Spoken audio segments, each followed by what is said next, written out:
सर्व लहानू भक्तांना सप्रेम जयगुरु.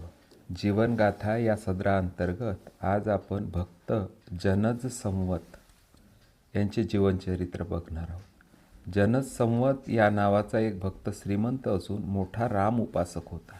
यास 5 पुत्र होते. जनज संवत जो दानधर्म करी तो त्याच्या मुलास सहन होत नसे. आपला पिता सर्व दौलत वाटून व सावकारी बुडवून आपणास भीक मागाव्यास लावील असे समजून ते त्यास वैऱ्याप्रमाणे मानी. जनज संवत रात्रंदिवस भजन पुस्तकात काळ घालवी. तेही त्या मुलास आवडत नसे, म्हणून त्यांनी आपल्या बापास मारून टाकण्याचा विचार चालविला. मग सावकाराचे ते मुलगे राजवाड्यात जाऊन राजास म्हणाले की आम्ही धनवान असून सावकार आहोत, परंतु आमच्या बापास चळ लागल्यासारखे झाले आहे.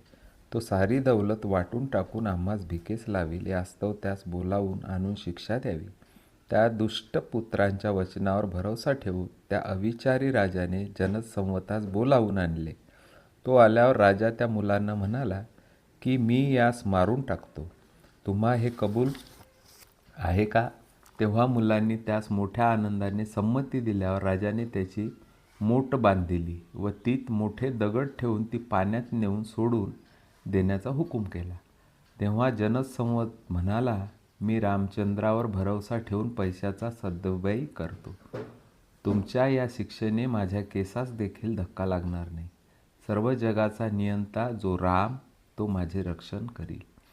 सावकार पुत्रांच्या सांगण्यावरून राजाने मूठ बांधून त्यास उदकांत सोडून दिले. परंतु रामाने कासव रूप धारण करून सावकारास आपल्या पाठीवर उचलून धरले व त्याचे रक्षण केले. ते पाहून राजास पश्चाताप होऊन त्याने जनज संवताचे पाय धरून अपराधाची क्षमा मागितली आणि त्या दुष्ट पुत्रास शिक्षा केली.